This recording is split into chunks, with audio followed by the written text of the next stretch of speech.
बिस्मिल्लाहिर्रहमानिर्रहीम सल्लल्लाहु ताला अला मुहम्मद व अला आलिहि व सहबिहि व बारिक वसल्लम। स्टूडेंट्स, आफ्ताब ताली आपसे मुखातिब हूँ। हमने मैथमेटिकल इकोनॉमिक्स स्पेशली जो बीकॉम का कोर्स है उसके ऊपर अब से पहले 3 वीडियोस जो है वो बनाई है और अल्हम्दुलिल्लाह बहुत अच्छा जो है वो स्टूडेंट्स का फीडबैक था। बहुत सारे स्टूडेंट्स ने ये कमेंट्स तक किए कि जनाब आपकी इन वीडियोस की वजह से हमारे 20 नंबर पेपर में सिक्योर हुए। आज हम नया जो लेके आ रहे हैं वो है जी आपका पास्ट पेपर जो फाइनल था। आपने जो 2021 का बीकॉम पार्ट 1 का एनुअल पेपर दिया था उसके अंदर आने वाला न्यूमेरिकल क्वेश्चन ये करवाने की वजह आज ये है कि इसके अंदर एक नया पॉइंट था जो आपसे पहले तीनों वीडियोस के अंदर डिस्कस नहीं था किया गया। आज के इस क्वेश्चन को समझने से पहले आप तीनों वीडियोस को अच्छे से देख लें। मैथमेटिकल इकोनॉमिक्स बाय आफ्ताब ताली लिखें, आपको इजीली वो तीनों वीडियोस लेक्चर नंबर 1, 2 और 3 मिल जाएगा या आपके सामने इस वक्त लिंक मौजूद होगा। डिस्क्रिप्शन के अंदर भी मैं तीनों लिंक जो है वो ऐड कर दूंगा, तो आप जनाब उनको भी वहां से देख सकते हैं। आज के क्वेश्चन में कुछ तो पुरानी चीजें रिपीट होंगी और एक जो नया पॉइंट उसने 2021 के एनुअल पेपर में पूछा था उस पॉइंट को इंशाल्लाह हम डिस्कस करेंगे। इसके अलावा बहुत सारे स्टूडेंट्स ने ये पूछा कि सर इंपॉर्टेंट क्वेश्चन जो है वो इकोनॉमिक्स के बताएं सैप्लिंग के हवाले से। तो भैया इंपॉर्टेंट क्वेश्चन जो है वो इस वक्त वो भी लिंक आपके सामने मौजूद होगा जो आज से 4-5 माह पहले मैंने जब फाइनल पेपर होना था आपका उस वक्त अपलोड किए थे। वही इंपॉर्टेंट क्वेश्चन अगर आप कर लेंगे तो आपके लिए सप्लीमेंट्री भी काफी है, क्योंकि उसमें तकरीबन मैंने सारी ऑनलाइन वो डिस्कस की जो पेपर के पॉइंट ऑफ व्यू से अहम है और किस किस तरह कौन कौन सा सवाल पेपर में वो पूछ सकता है वो भी चीजें बताई गई हैं, आप उनको भी देख सकते हैं। मूव करते हैं आज के अपने इस क्वेश्चन की तरफ। इसमें जनाब उसने हमें टोटल कॉस्ट दी है। टोटल कॉस्ट उसने दी है कि उसने फिक्स कॉस्ट पहले लिखा है, वेरिएबल जो है वो सारी बात में है। आप इसकी तरतीब अगर लगाना चाहे तो लगा सकते हैं और बेहतर यह है तरतीब लगा ले ताकि आप लोग जो है वो इसको इजीली कर सके। आज का लेक्चर भी अगर आप कंप्लीट देख लेंगे तो इंशाल्लाह आपकी काफी हद तक चीजें रिवाइज भी हो जाएंगी। तो सबसे पहले तो जनाब हम इसको तरतीब इसकी लगाने लगे हैं। पहले वेरिएबल करने लगे हैं, बाद में फिक्स करेंगे। Total cost is equal to q की पावर क्यूब है plus 6q square plus 15q और प्लस 103। ये मैंने जनाब इसकी तरतीब लगा दी है। इसमें ये वाली जो कॉस्ट है जिसके साथ कोई भी वेरिएबल मौजूद नहीं है ये फिक्स कॉस्ट है और ये वाली जो कॉस्ट है जिसके साथ क्यू मौजूद है ये आपकी जो है वो वेरिएबल कॉस्ट है। तो जनाब उसने भी ये देखे तो पेपर में ये कहा था आप फाइंड करें वेरिएबल कॉस्ट फंक्शन। उसने कहा जनाब आप वेरिएबल कॉस्ट बताएं, इंतहाई आसान वेरिएबल कॉस्ट फंक्शन। ये जनाब आपका जो वेरिएबल है ना q की पावर q और 6q स्क्वायर प्लस 15q ये आपकी वेरिएबल कॉस्ट है। बस इतने इसका जवाब था। पेपर में अगर उसने 4 ही से पूछे थे तो 5 नंबर का सिर्फ इतना सा काम है कि आपने लिख दिया ये इसका आंसर है। दूसरी उसने पूछी थी marginal cost function. Marginal cost के लिए स्टूडेंट्स मैंने आपको बताया था हमेशा आपने डेरिवेटिव लेना है। Derivative of total cost with respect to derivative of Q.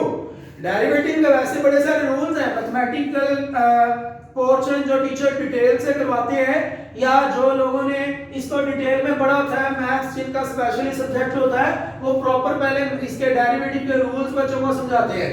लेकिन हम क्योंकि ट्रिक्स को यूज कर रहे हैं, शॉर्टकट थोड़ा सा यूज कर रहे हैं स्पेशली अपने इस न्यूमेरिकल टॉपिक के लिए, तो जनाब वो देखिएगा इंतहाई आसान, आप इसको समझ लें आपको इंशाल्लाह ताला इजीली जो है इसकी अंडरस्टैंडिंग हो जाएगी।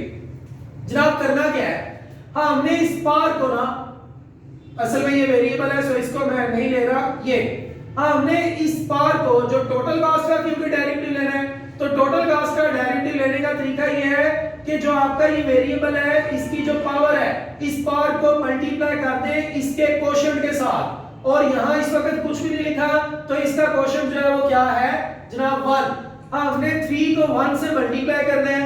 जब हम 3 को 1 से मल्टीप्लाई करेंगे तो हमारे पास आंसर क्या आएगा 3 और q की पावर में से 1 माइनस कर दें, q की पावर में से 1 माइनस कर दें तो आपके पास रह जाएगा 2q स्क्वायर। उसके बाद जनाब ये जो पावर है इसको इसके साथ मल्टीप्लाई कर दें, 2 मल्टीप्लाई बाय 6 तो हमारे पास स्टूडेंट्स आंसर आ जाएगा 12 प्लस 12 और q में से 1 माइनस कर दें। ठीक है जी, जब आप 1 माइनस करेंगे तो बाकी सिर्फ q रह जाएगा और यहाँ q की पावर क्या है 1, उस 1 को 15 से मल्टीप्लाई करें तो आपके पास जनाब आंसर जो है वो आ जाएगा प्लस 15 और q की पावर 1 है उसमें से 1 माइनस करें तो q वैसे खत्म हो जाएगा और ये जो फिक्स कॉस्ट होती है इसका डेरिवेटिव हमेशा 0 होता है, लिहाजा उसको लिखने की जरूरत नहीं है, ये आपकी मार्जिनल कॉस्ट आ चुकी है। मार्जिनल कॉस्ट के बाद उसने आपको क्वेश्चन में पूछा ना एवरेज वेरिएबल कॉस्ट फंक्शन बताएं, एवरेज वेरिएबल कॉस्ट फंक्शन। मेरे भैया जिस चीज की एवरेज फाइंड करनी हो उसको q पे डिवाइड कर दें। हमने किसकी एवरेज फाइंड करनी है, वेरिएबल कॉस्ट की, तो आप वेरिएबल कॉस्ट को q पे डिवाइड कर दें। Variable cost divided by q तो मिलेगा क्या, एवरेज वेरिएबल कॉस्ट। जिस भी चीज की आपने एवरेज मालूम करनी है उस चीज को q पे डिवाइड कर दे तो आपको एवरेज मिल जाएगी। लेकिन ना वेरिएबल कॉस्ट की आप पहले मालूम कर चुके हुए हैं, उसको वापस लिखें, q की power q 6q square plus 15q, इसको हमने डिवाइड करना है किसके साथ, q के साथ। q से डिवाइड करें तो आपके पास मेरे भाई आंसर आ जाएगा q का स्क्वायर प्लस 6q प्लस 15। ये हमारे पास जनाब एवरेज वेरिएबल कॉस्ट आ चुकी है।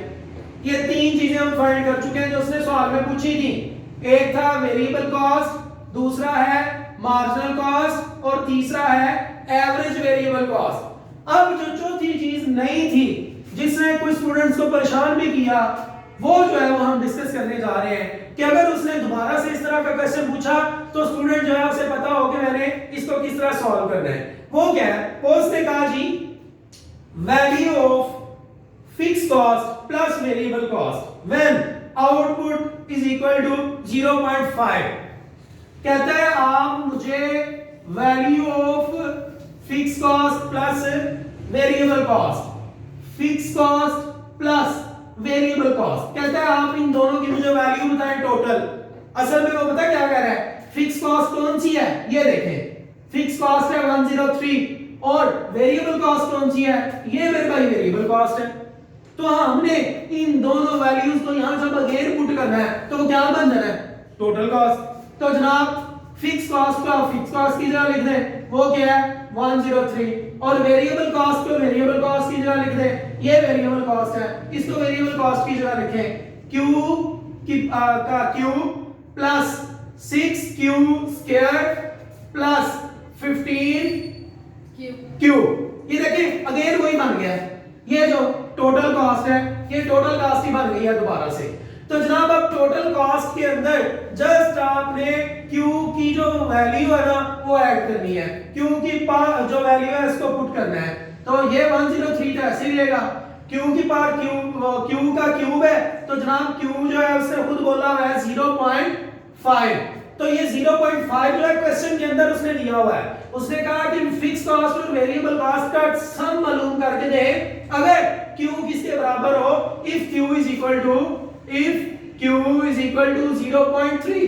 तो हमने जहां q आ रहे वहां 0.3 जो है वो लिखना है, तो 0.5 लिखना है, सॉरी मैंने ये गलत लिखा 0.5। उसके बाद जनाब 6 और q की वैल्यू क्या है 0.5 और उसका जो है वो क्या लेना है स्क्वायर, इसका क्यूब है और इसका स्क्वायर है प्लस 15 q है, q की जगह क्या लिखना है 0.5 और उसकी पावर 1 है तो ये 1 नहीं है। अब हमें इसको सॉल्व करना है, जी बेटा जरा करना आप कैलकुलेटर।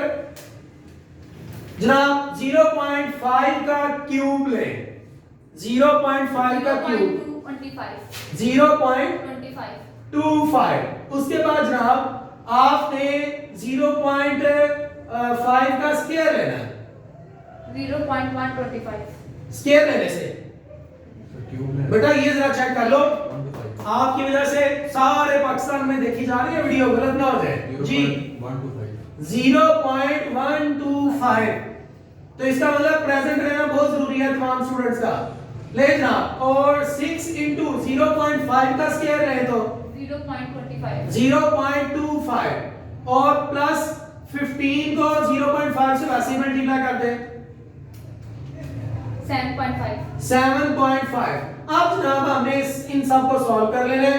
103 प्लस 0.125 प्लस 6 को इससे मल्टीप्लाई कर दें जी।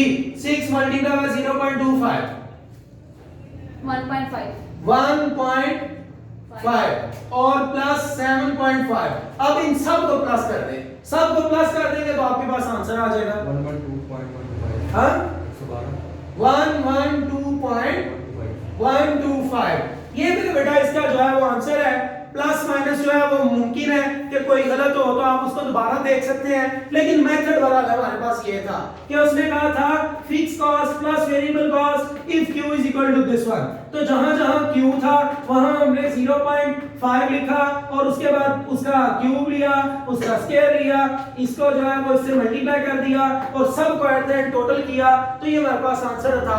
आपको किसी किस्म का कोई प्रॉब्लम हो आप जनाब कमेंट करके तो पूछ सकते हैं। Keep watching Aftab बतारियो।